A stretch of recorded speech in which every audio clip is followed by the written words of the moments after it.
In today's video, I'm going to teach you how to open the Steam console, and you can do all this in just about 5 minutes. So if you've ever wondered how to access the Steam console or why you might want to do so, you've come to the right place.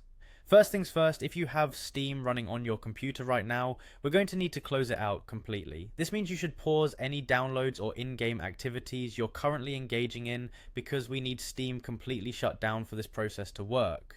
Alright, let's get started. Head up to the top right corner of your screen where you'll see Steam in the menu, click on it and then click on Exit. This step is crucial because we need to make sure Steam isn't running in the background while we work through this.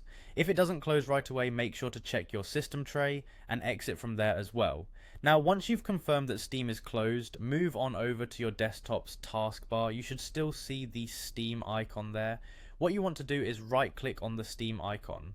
From the drop down menu that appears, you'll want to find Properties. Go ahead and click on that. In the Properties window, you'll see a field labelled Target. This is where the action happens. In the Target field, you'll need to add a special command. After the existing text, add a space and then type -dev space -console, which looks like this, dev console. This little trick will allow you to access the console when you open Steam. After you've added that, make sure you click OK to save these changes. It won't work if you don't save, so don't skip this step. With those changes applied, head back over to the Steam icon and double click it to open Steam again. Once it's up and running, look for the new console tab that appears.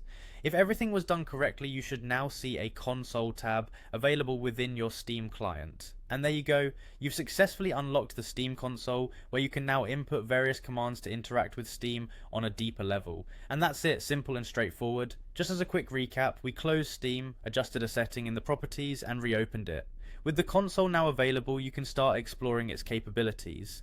Feel free to experiment with this new feature and enhance your gaming experience. Thanks for watching, and I hope you found this guide helpful. If you did, make sure to subscribe for more quick and easy tech tutorials. Happy gaming!